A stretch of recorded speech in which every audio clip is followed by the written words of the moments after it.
Welcome to mindsyourhealthcast.com and our weekly video broadcasts relating to health, nutrition, disease, sickness, nutrition, anything to do with human and animal and plant kind. And I think by now you probably have become aware that I delve into all kinds of unusual areas. And the area that we're talking about now is no exception. As you know, the name of this is Heal the Soil, Heal the Nation. And basically that's what we are interested in doing.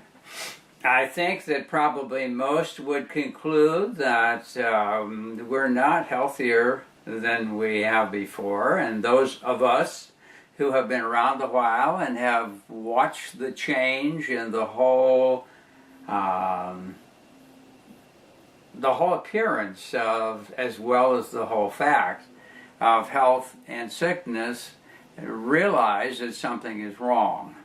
And if you don't realize that, you've been asleep at the wheel, because every year there's more and more new diseases diagnosed, more and more strange illnesses, more and more people with chronic illness, very degenerative, more and more organ transplants, more and more even acute things like colds, flus, etc., in spite of all the flu immunizations that are being pushed on us. And consequently, it doesn't take long to realize that something is not right. I have studied this whole field for in excess of 40 years, probably pushing 50. However, it was with the introduction of the internet that it made my job a whole lot simpler, because now I can make contact with all kinds of information from all over the world, both current and historical, and in many cases I can print out reprints of books that have long been out of print, and histories and detailed histories of people that were significant in the field of health and sickness, and consequently a picture has emerged, and it's gotten down to the topic of this last two and the third concluding broadcast today. And there's no way I can do it justice in 3 sessions other than to just bring some of the issues to your attention. The rest of it's going to be in your lap, and you're going to have to dig in and find out the real problem and some hints at the real solution. Now, it's a fascinating study because you end up going to a lot of different people, a lot of different doctors, researchers, farmers, agronomists, you name it, that have been studying all this for years and years. The problem is that it's not a popular subject to get any news coverage. The modern media, pretty much all the TV, radio, magazines, whatever form the advertising takes, is dominated by those people who are peddling either drugs for management of the symptoms of blah blah blah, and or pretty sugary, salty, fatty tasting garbage, which is referred to as food, and they pretty much dominate the advertising. The only one that's able to intrude into it are the legal firms who are handling all of the legal cases of damage done by the aforementioned industries.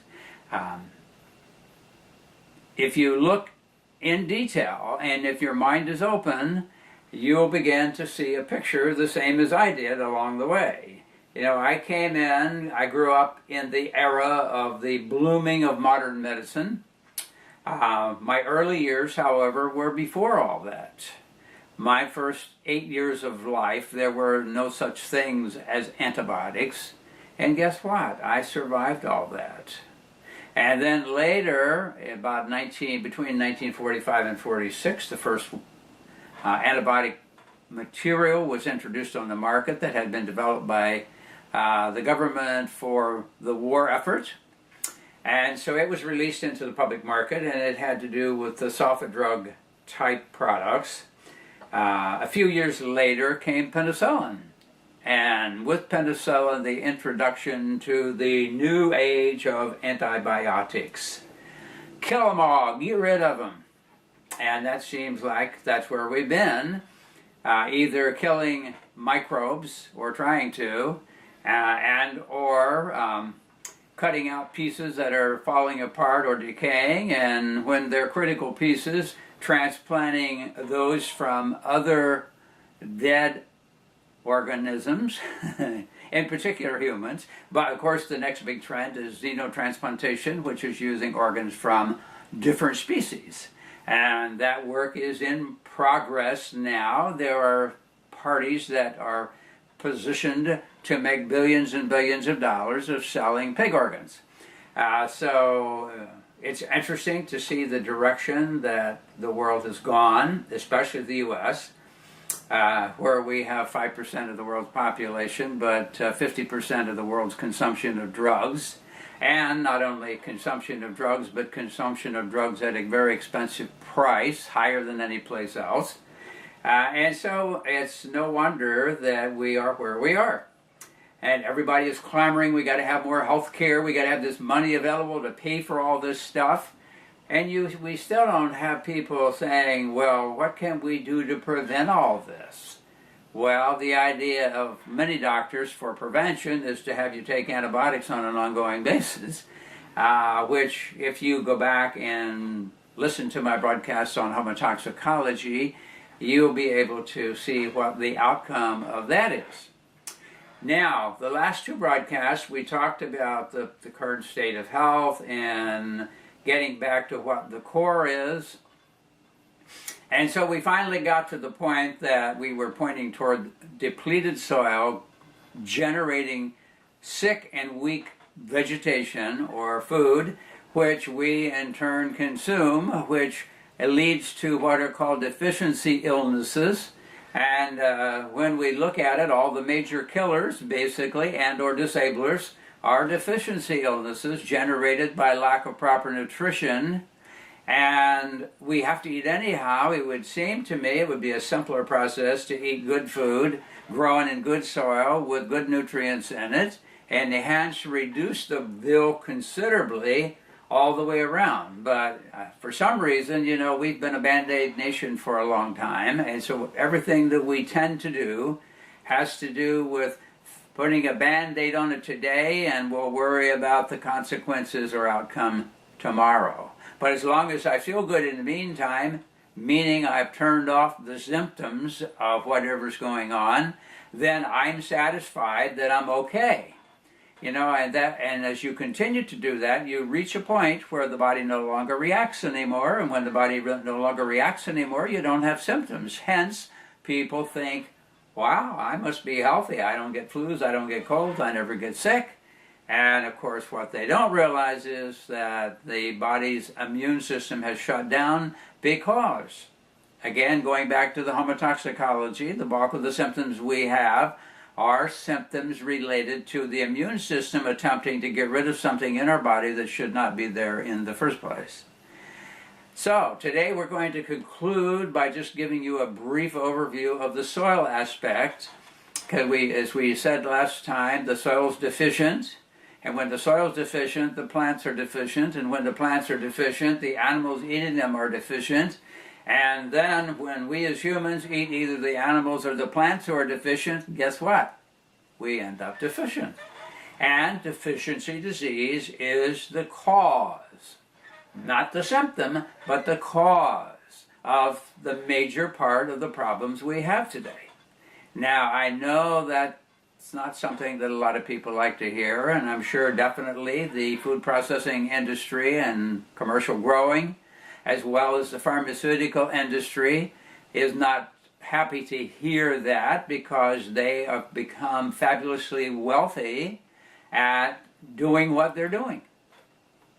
And as long as they can keep you deflected away from the outcome, then they're happy, and in most cases the people are happy because their symptoms are being managed. Although each year it becomes harder to depress deficiency symptoms, and hence new and more powerful management medications have to be produced to try to manage those symptoms.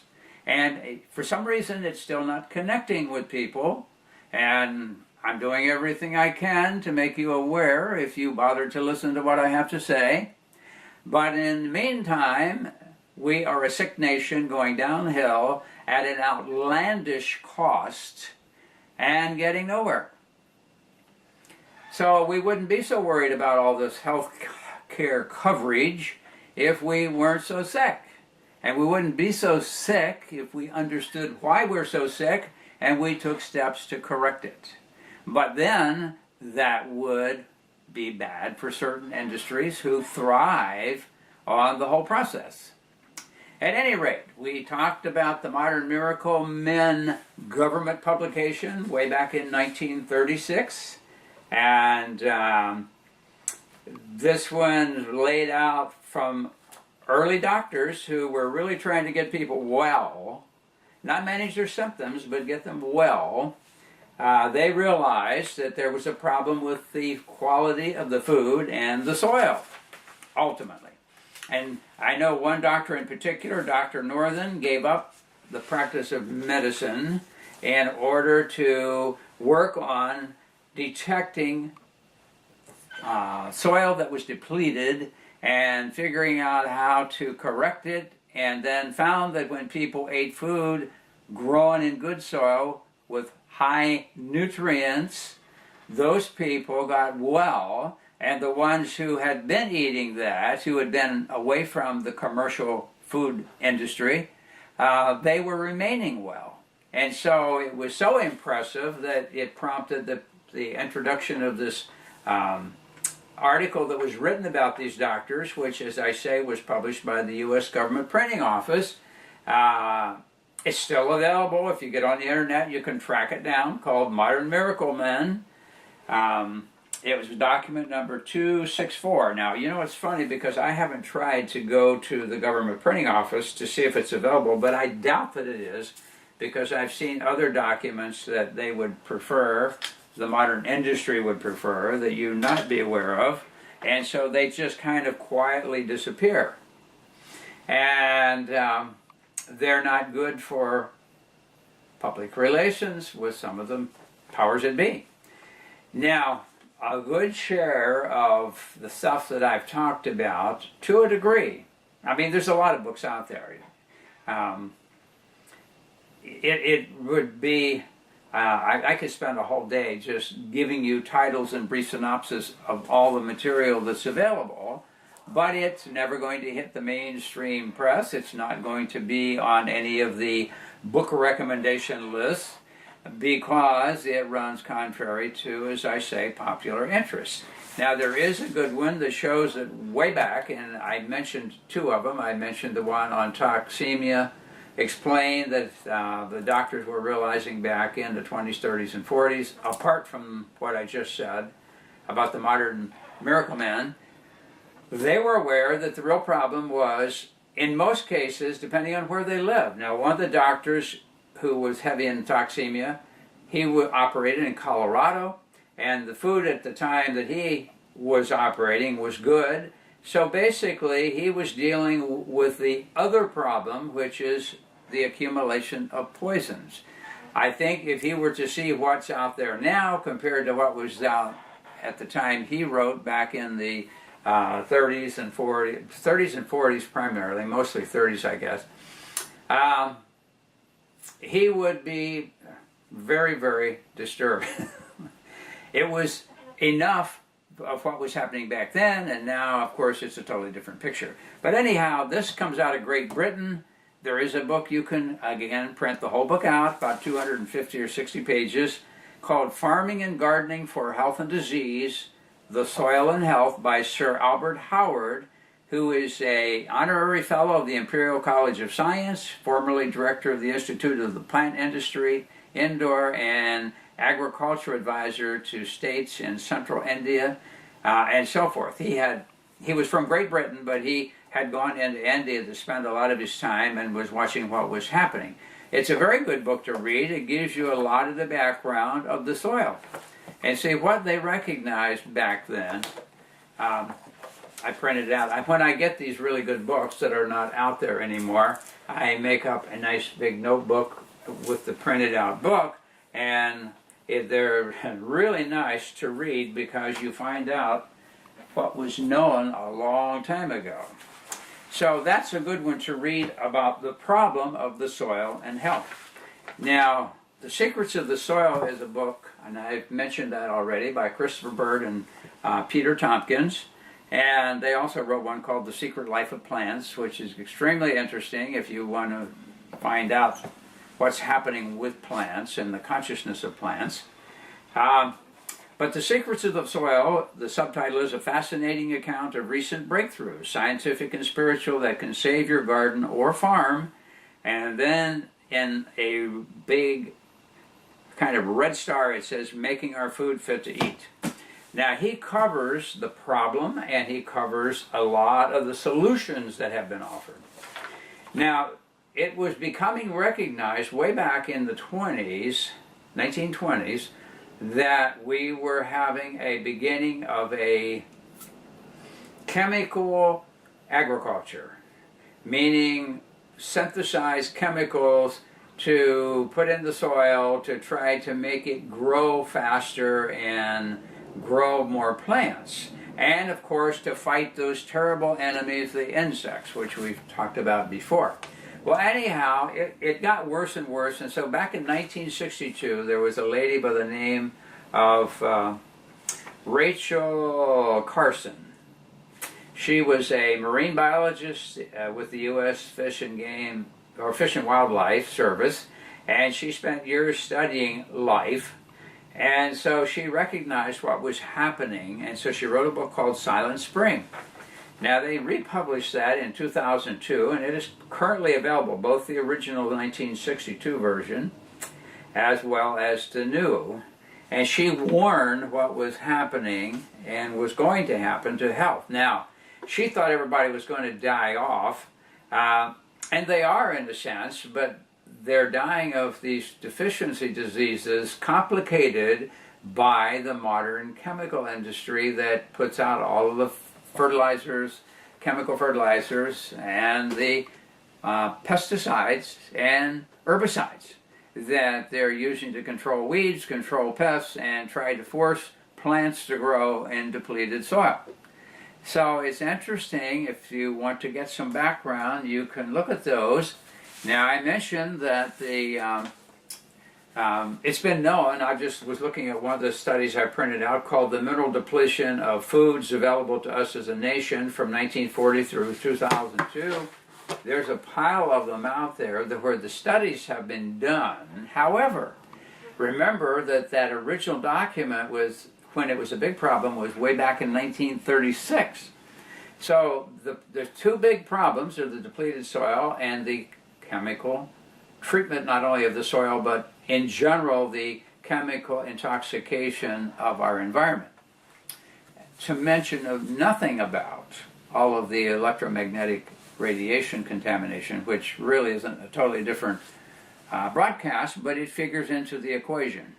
Now, as I was looking through some of the material, remember last time I read to you about some of the modern diets, because people eating the garbage food are getting fat. We have a big weight problem and a big diabetic problem.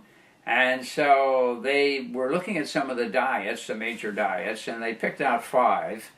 And what the people who wrote this article determined was that in order on these diets to get 100% of the essential micronutrients that we need, you would have to eat anywhere from 1,880 calories, or I mean, sorry, 18,800 calories of food of one diet, and as high as 37,500 calories of others, and then the others are in between, to get the nutrients you need based on the actual nutrient content.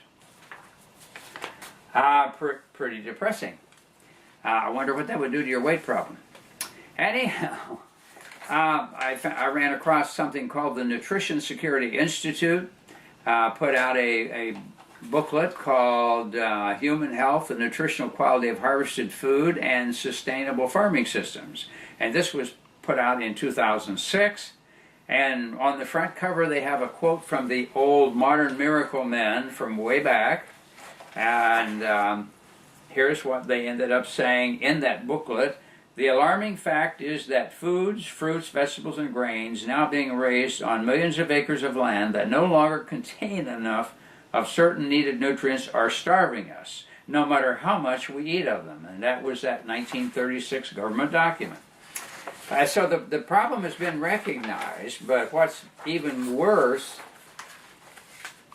it is now pretty much being ignored by the Department of Agriculture. It says, today, in grading food, the USDA standards are limited to size, shape, and color. None of the current USDA standards address nutritional values.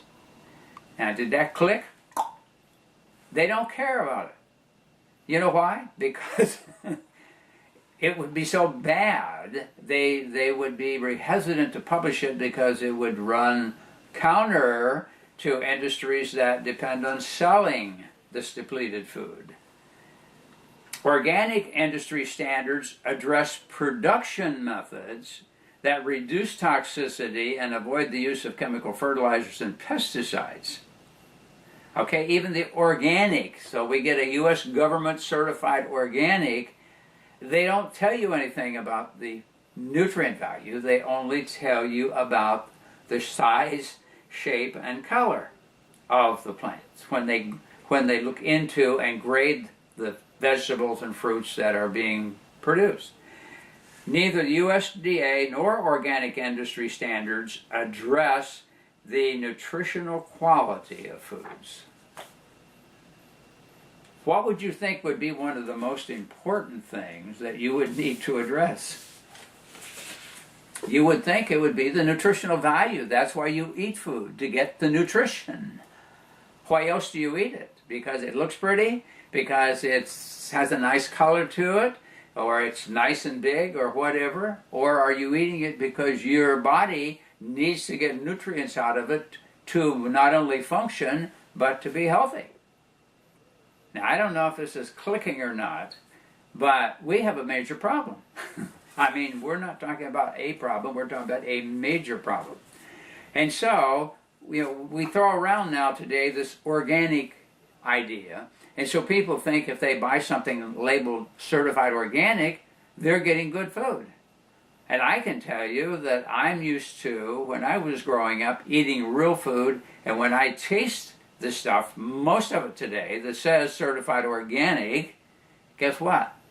There's no nutrients in it. It's fiber and some coloring and a little water.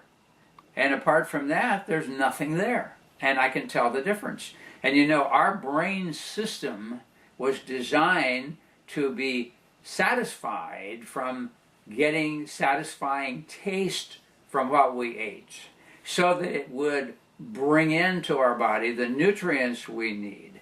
Now, if you eat food that's depleted, that's not satisfying that innate taste, we keep wanting more food because we're not getting it. And guess what? Then we stuff a lot of empty calories and food laced with bad fats, lots of salt, and lots of bad sugar. In fact, the salt's bad too because it's sodium chloride, which is not really what you need. You need a broader base of nutrients to give you that satisfaction of the salt without the biting. salt, I don't know, you probably noticed by now that it has a biting effect when you take it, because that sodium chloride has a bit of a caustic effect and it bites.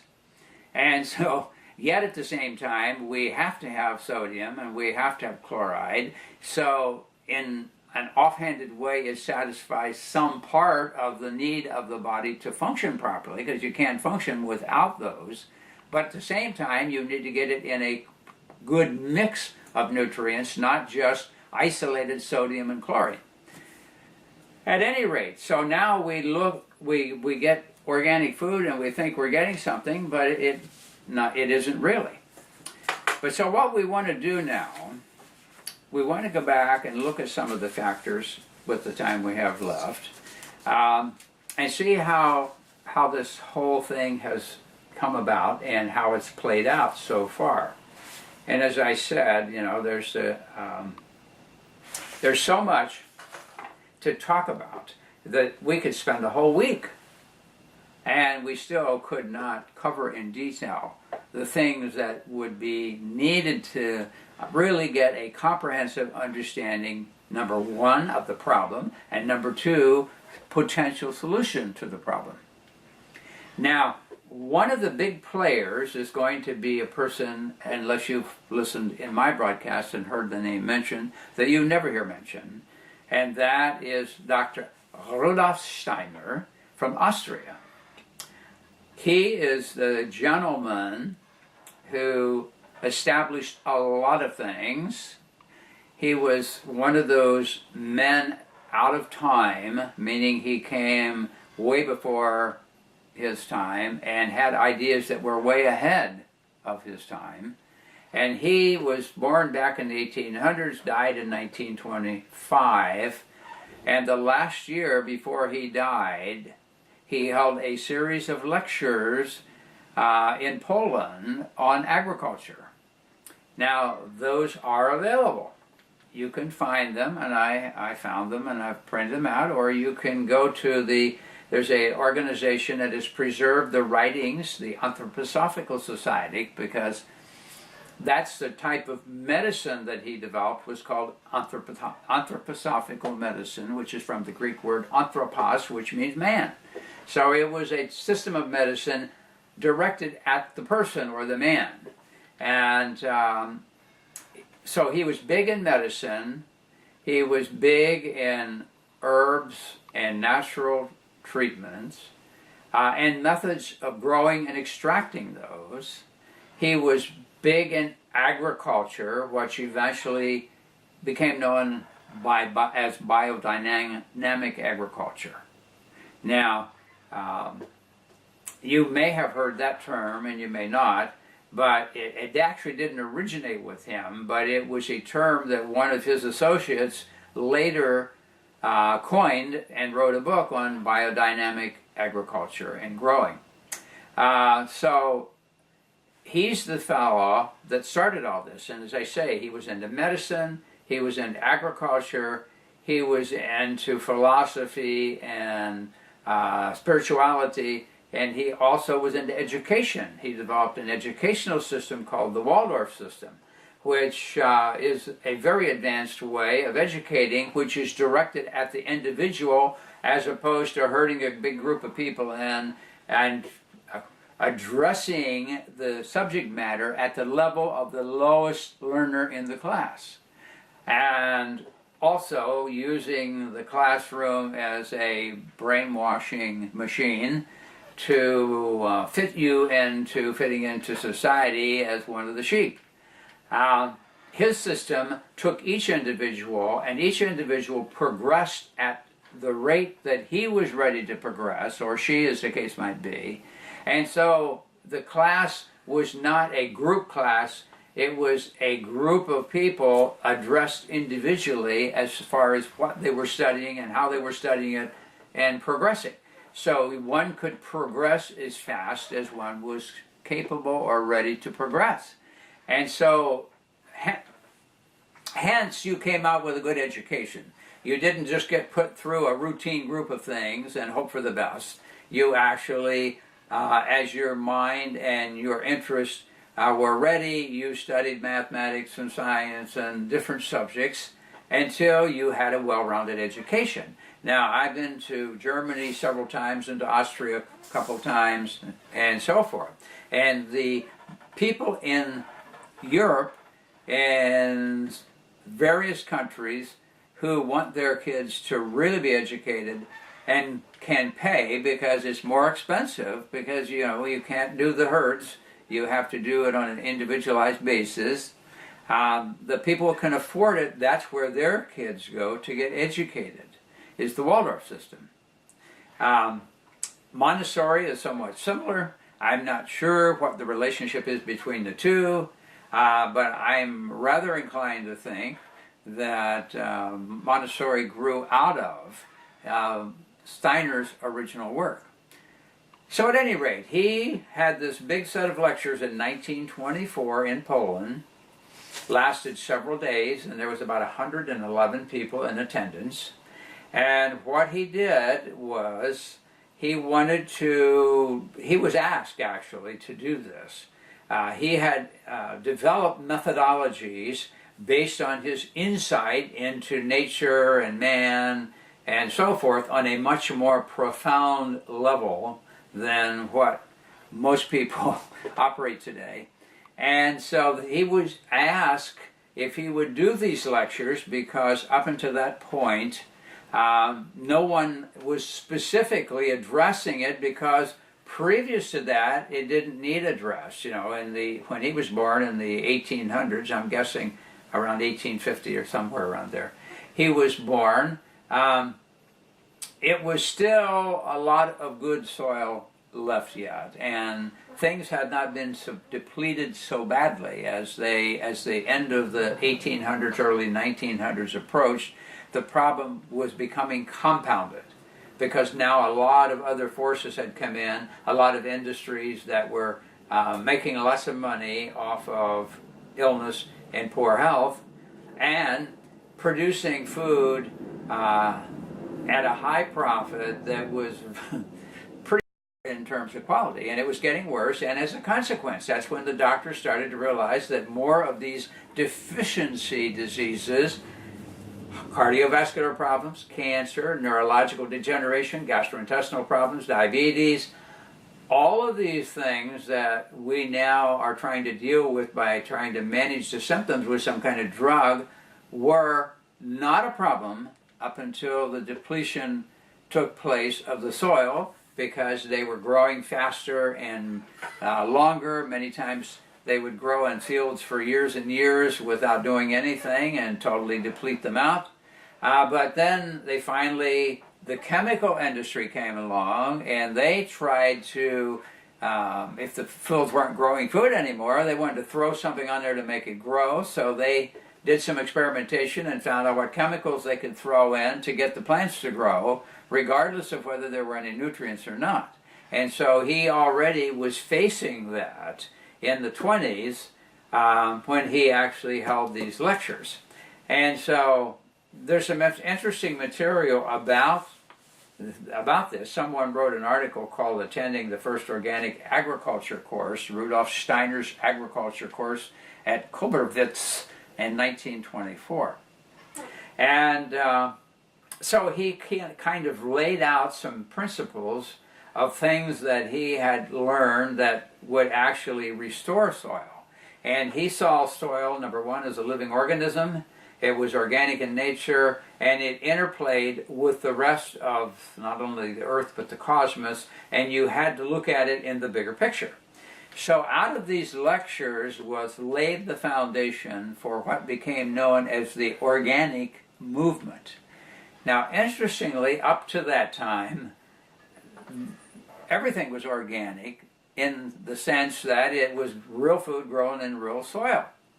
And so they didn't have to use all the pesticides, herbicides, and so forth, because the plants were healthy, and when you graze healthy plants, the insects don't bother them, and consequently, you don't have to try to kill off those bugs that are trying to get rid of those sick, weak plants. And so in this, he makes mention of some of this, but it's a good set of lectures. There's not, it was I think about 10 days or something like that, and there was actually 8 lectures per se. But they were lengthy in some respects, but very much to the point, and so they were transcribed and published at some point along the way. And as I say, the Anthroposophical Society, you can go on the internet, they carry all the writings of Dr. Rudolf Steiner and some of the material of Manfred Pfeiffer, who was one of his associates, who later actually coined the term biodynamic agriculture, which, as I say, became synonymous with organic growing. So it's good material to go back and read, and you'll be, what do we say, intrigued and probably perplexed at reading it, because he gets into some areas that are going to be totally foreign to a lot of people. But the set of lectures were published called Agriculture. That was the name of it. A course of 8 lectures by Rudolf Steiner, PhD. And if you go to the website, you will find that of the Steiner Society, you will find all the books that were published by Steiner and by Pfeiffer. And interestingly, we're going to talk a little bit, as much as we have time here, about Pfeiffer, because he did some interesting things. Because once they got into what can you do to rejuvenate the soil, and it meant a lot more than just throwing some minerals on it. That wasn't the answer. The answer was much more complex, and it has to do with restoring life to the soil, not just adding some additives. Adding additives does not do it, and it doesn't change things. So he understood the bigger picture, and if you read his material and Pfeiffer's material, you'll begin to get some idea of this bigger picture, and not, okay, you go analyze it, I didn't find any zinc, so we're going to throw some zinc in the soil, etc. It's beyond that. If you want to have healthy, living plants that produce other factors within the plant by absorbing sunshine energy and making conversions, if you can get into that and understand all that, then it begins to make a lot more sense. So farming is, as I say, it's beyond throwing some fertilizer on the ground and spraying a bunch of herbicides to get rid of the weeds and pesticides to get rid of the bugs. What you need to do is you need to understand how the soil operates, the living soil. And so that's part of the secret of the soil that Christopher Bird and Tompkins talk about in their book on the secrets of the soil. One book cannot do it all. There's a lot more to it. But at least that's a good introduction. If you know nothing about it, it's a good book to read to kind of get you started. And so we don't have time to get into much of the details about it, but I'm saying that way back then he realized the intervention of the chemical companies trying to somehow force the plants to grow by throwing some chemicals into the soil and trying to kill off bugs from eating it. And as I've said before, it's kind of ironical. I have an acquaintance who was a patient who worked for the Department of Agriculture as a researcher, and he was saying that they had discovered that when a plant is sick, it produces a chemical that attracts insects to come and clean it up because it's no good. Nature has a cleanup process. I've mentioned this before, but I'm again weaving it all together so you can see if you can get the bigger picture. And so nature cleans up everything and restores and regenerates everything, and it has methodologies that have been developed over millions and millions of years to work. And of course here we come along and say, well gee, we've figured out a way to improve on nature, and every time I hear that I know, uh-oh, we've got a new big problem. So the irony is, here we have sick plants growing in sick soil, sending out a message to the insects, come and consume me because I'm no good. And so how do we handle that? We saturate the plant with chemicals to kill those insects, And at the same time, then we harvest those sick, saturated plants and make food out of them for people who are nutritionally deficient. Now, if you can get the picture, you've got an idea of what the problem is. Now, when you have a complex system that has been established for a long time, that's making everybody involved in it a lot of money, you can bet there's going to be tremendous resistance to any change. Because that means that there may be some investment of money now. Instead of taking just profit, you may have to invest more. But the irony of it is that it still costs a lot to try to do all that. And there are some people who have come along, and as I said, they have tried to help that. I found an interesting definition on biodynamic agriculture, and I think this pretty well says it in just a simple statement. And it's a book about farming and food and so forth. And so this person who wrote this says, biodynamic agriculture is designed to restore the integrity of the natural environment and enhance the quality and health of food. So it's a pretty good definition. And so, as I say, eventually it became known as organic. We don't hear, except in certain circles, the term biodynamic agriculture. We more often hear about organic growing. And so some people think if they measure the soil and find out what nutrients are missing and they throw some of those in, that they have solved the problem. And of course that's far from being the answer.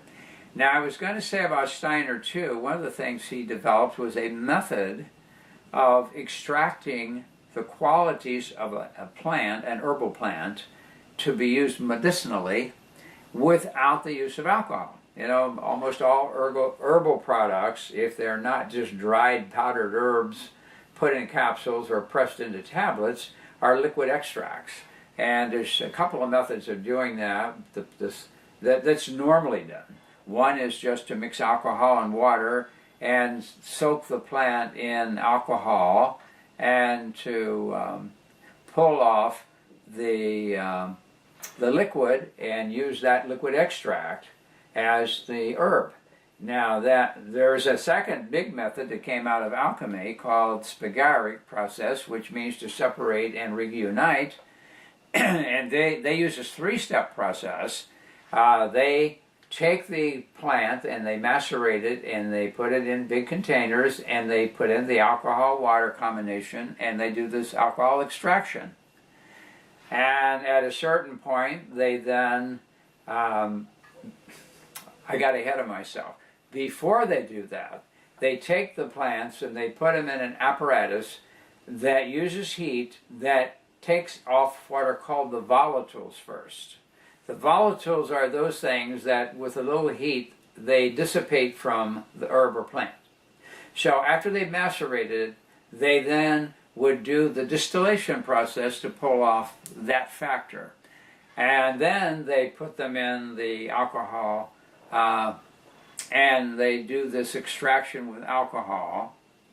And then, after they have pressed out all of the liquid, they then put the plants in crucibles and put them in ovens, and they desiccate them and reduce them down until they are now a residue of the solid materials from the herb. So now you have three factors. You have the volatiles, you have the liquid extract, and you have what's remaining is the ash. You recombine all three of those back together, and that is what's called a spagaric extract. So there are a few companies, both in Europe and otherwise, who extract according to the spagaric method. Well, Steiner developed a very unique method that used nothing but water, pure water, to extract from a plant. And he did it using combinations of light and sunshine and warmth and darkness. And he did it in certain cycles that extracted everything from the plant into a water extract that never spoiled, because they always say, well, you have to have the alcohol in there so it won't spoil. Well, they don't. It has only water, and so that extract, which was then an anthroposophical approach, lasts indefinitely. It never spoils, but there are certain tests you can do as far as the quality, and you find that the quality of that herb that was removed with the water according to this biodynamic approach has much more energetic qualities than the plants who were done otherwise, or herbs if you want to refer to them as herbs. So that was his process also, and there are a couple of companies in Europe who extract, probably more, but just two that I happen to know of, that extract according to that process. And those herbs seem to be much more effective in terms of treatment. Now again, we don't have time to go into all the details on that, but just to give you an idea. Now, in this country, there was a gentleman by the name of William Albrecht, who was very scholarly, and he was into soil at the College of Agriculture in Missouri, at the University of Missouri, and he kind of picked up on the biodynamic ideas and carried them on. He was involved with the publication that was established called Acres USA, and has made available lots of information. The magazine has now. I don't think he's around now. He could be, but I don't think so. Anyhow, he's the one that carried it on, and basically, as I say, the organic movement has come heavily out of the work of Albrecht. Now, he was very familiar with the process of Dr. Rudolf Steiner, and so he has proposed a lot of those processes. In fact, composting came out of the work of, again, Rudolf Steiner, and however, he got into homeopathic dilutions. He didn't call it that, but that's what they were. They were diluted way down, and people said that's ridiculous, it couldn't do any good because there's nothing there. But it did, and as I say, there's a lot of technical things that we don't even have time to get into in detail, but enough to hopefully get you started looking. Now, there were some other players that came along. Out of Florida here was a guy by the name of Dr. Kerry Reams, and he developed a way of measuring certain aspects of soil. And it was a formula he used, and he used ways of improving the soil. I would say maybe leaned a bit more on the chemical side, but even his process got away from the pesticides and the artificial fertilizers and all that, and did pretty good. There is another aspect that we need to get to, and that is Pfeiffer, who was an associate of Steiner, who was a younger man and came to this country, the U.S., out of Europe, and he developed a couple of tests. One I thought that was quite interesting was called a chromatographic test. He developed taking a piece of filter paper and doing paper chromatography, and out of that it gave a pattern on the paper that told you something about the quality of the soil or of the food or whatever you wanted to put on it. And the pictures were pretty, I thought, and you could tell immediately the difference between different products. I was just looking for a big picture. I thought I had a big picture handy of a chromatograph. And that's what was used when I went to Germany to study. We went to one of the companies that used the anthroposophical approach to extraction, and they had a lot of the chromatograms that showed you what happened when you used that process and then checked it on a chromatogram. I guess I don't have a great big picture. I was hoping I could show you it. I guess I have it, but I've got so much material that it's not all together. But this is kind of what they look like. And so you can take any kind of vitamin factor from plants that were grown according to biodynamic agriculture versus a commercial product. So whether it's a vegetable or whatever it is, or even soil, you can test it. And so this process was developed and utilized by Dr. Pfeiffer to carry this on. He also developed another process called the crystallization process, and he did that with human blood to determine how healthy or sick the blood was. And he also used it and could for soil. And what it amounted to is you took a dilute solution of copper chloride and you put 1 drop of whatever you're testing in it, and then you let it crystallize and dry. And the crystalline patterns that form tell you something about the blood of a person who has that, or tells you something about the soil or whatever it is you're testing. And here's what one of those look like after it's been crystallized. Now, there's a way of reading that crystal, and Dr. Pfeiffer in the U.S. went and spent time at the Hahnemann Medical College in Philadelphia. Now, there was a college named after Dr. Hahnemann, Dr. Christian Friedrich Samuel Hahnemann, the originator of the concept of homeopathic medicine in terms of making it into a system. And so he went there, did a lot of research with this crystallization and showing how they could find different health problems. The likelihood either that they were in process of developing or had already developed. And they awarded him an honorary MD degree because of his work with the blood crystallization. Now, it's, of course, like everything else, it's always poo-pooed, but at the time when he did those studies and published all this material, it became evident that it was a viable system. Inasmuch as regular medicine is about 40% on the average in their diagnostic accuracy, I would say it probably was much greater than that in terms of pointing out. But because it picked up something energetic at the same time, I believe it many times was reflecting a problem before it ever could be detected physically yet. And anyhow, you don't hear about it. It kind of fell into the background. And like everything else that might be of real use, but might be in conflict with existing systems that are already making lots of money. Okay, so we talked about Pfeiffer, we talked about Albrecht, and there's another gentleman that we need to put in at this point. We're almost out of time. In fact, we're running a little over.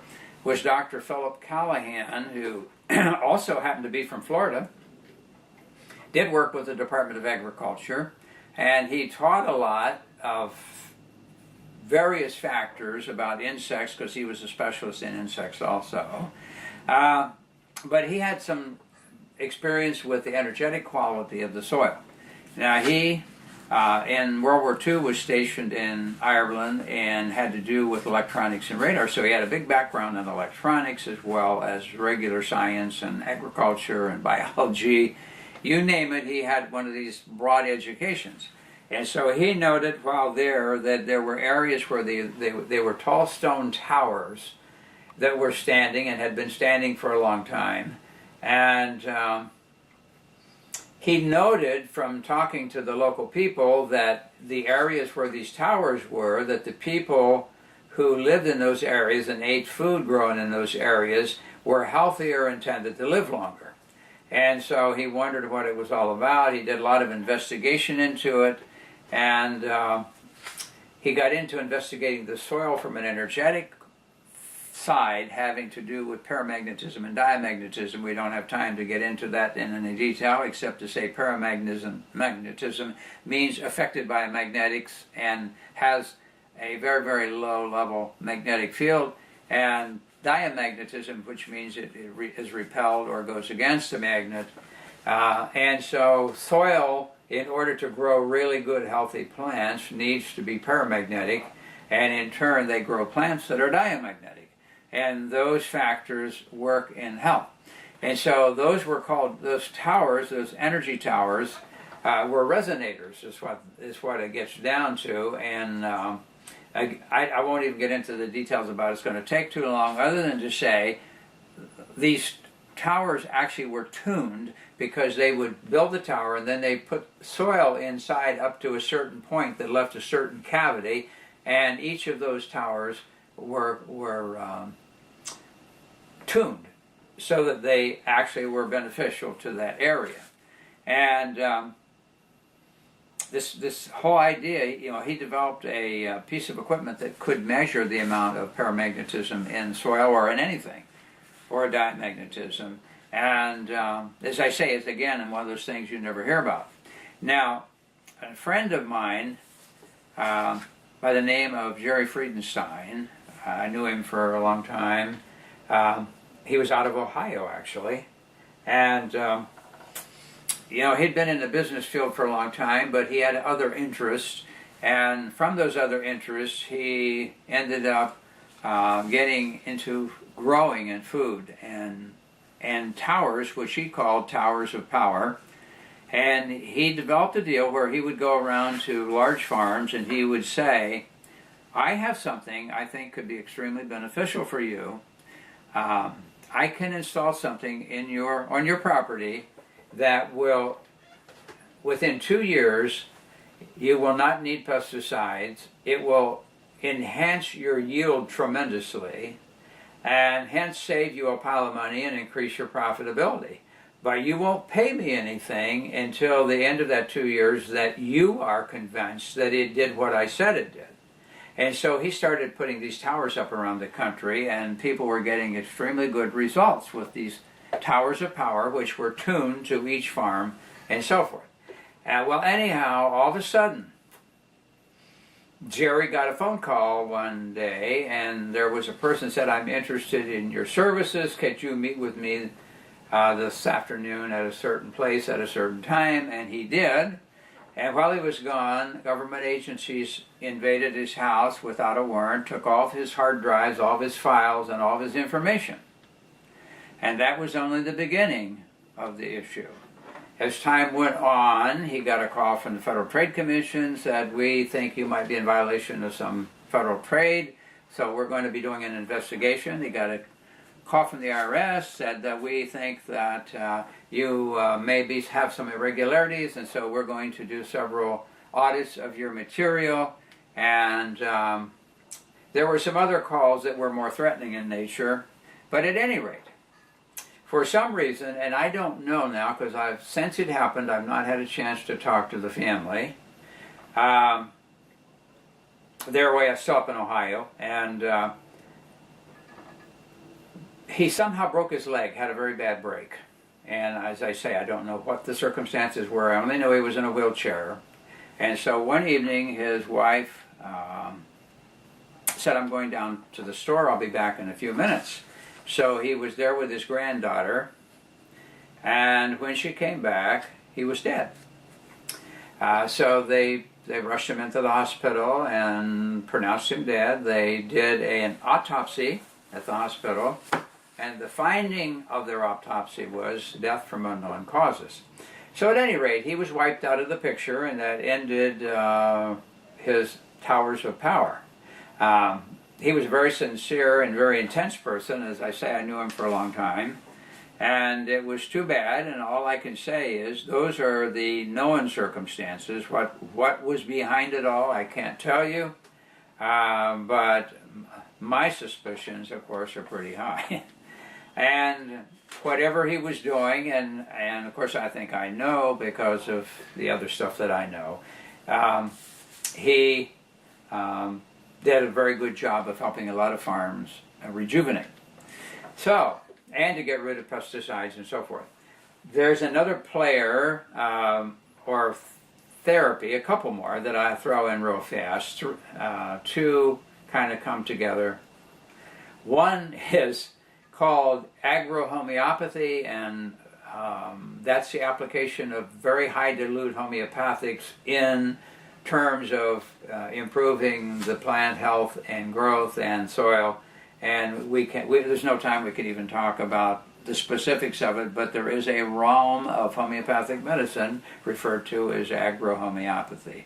There's also one called sonic blooming that has to do with sound, and that's covered in this book, The Secrets of the Soil, a bit more.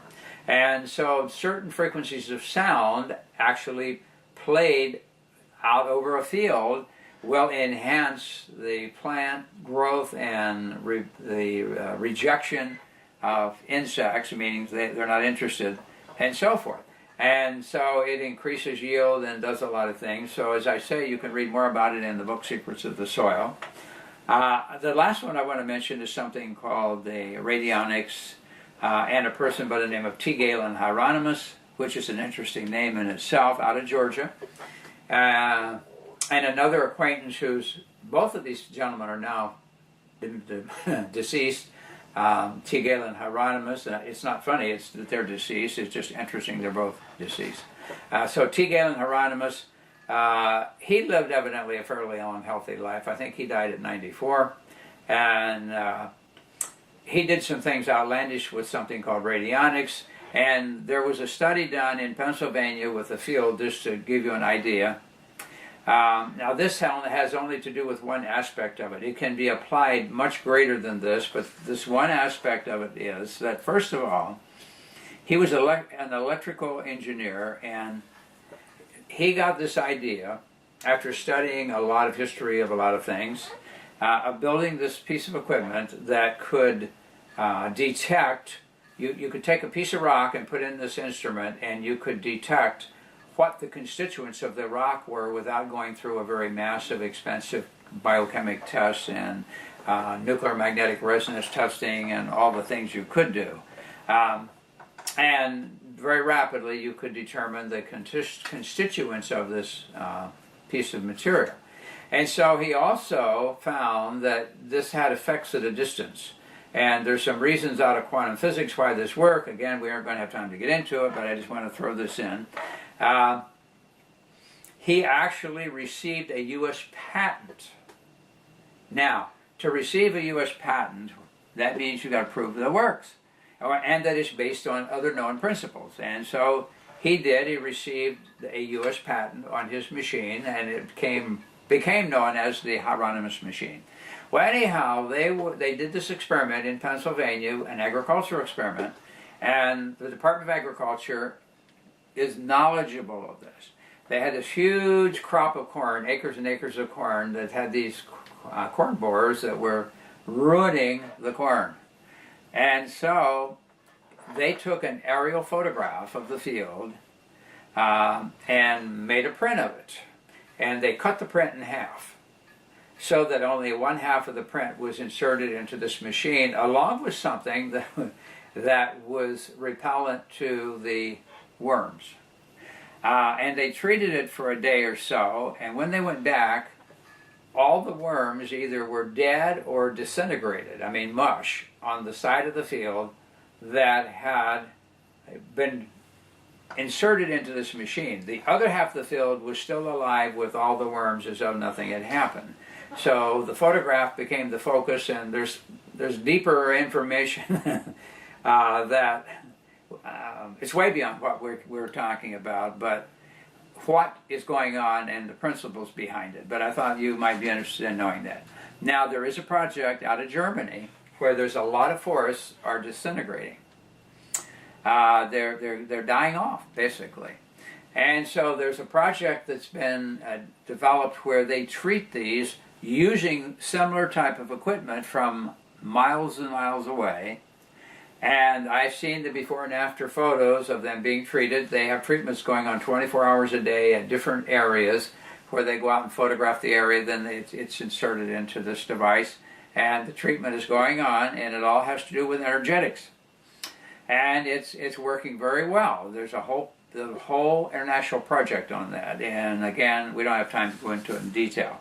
Only to make you aware of the fact that it's out there. So, we've come to the point that I've given you kind of an overview, given you some of the information to, I hope, whet your interest and appetite to learn. And as a beginning source material, the Secrets of the Soil is a good place to start, because then there's a lot of references to other material that you can investigate any area you want. So if you're really interested in good health and good food, and maybe want to get involved in producing some good food for yourself, if no one else, these are some areas to look into. So I hope I've presented a problem and presented some potential solutions. It's not something you can just step into, and we didn't even have a chance to mention hydroponics and some ideas about that. But there's a lot of interest because the fact that food is bad. There's certain downside to hydroponics. One is the nutrient mix you use, and number two is some of the energetic factors that we were talking about. So it's going to take a lot to get hydroponics going to produce the high quality energized food that your body needs. But it potentially could work, and I have some ideas on how it can work. And I've been working on designing something that people could have in their home, and they could grow themselves a significant amount of some real food. Otherwise, it was nice being with you again, and I'm looking forward to our next get-together. So in the meantime, go to our website, mindyourhealthcast.com, and be healthy.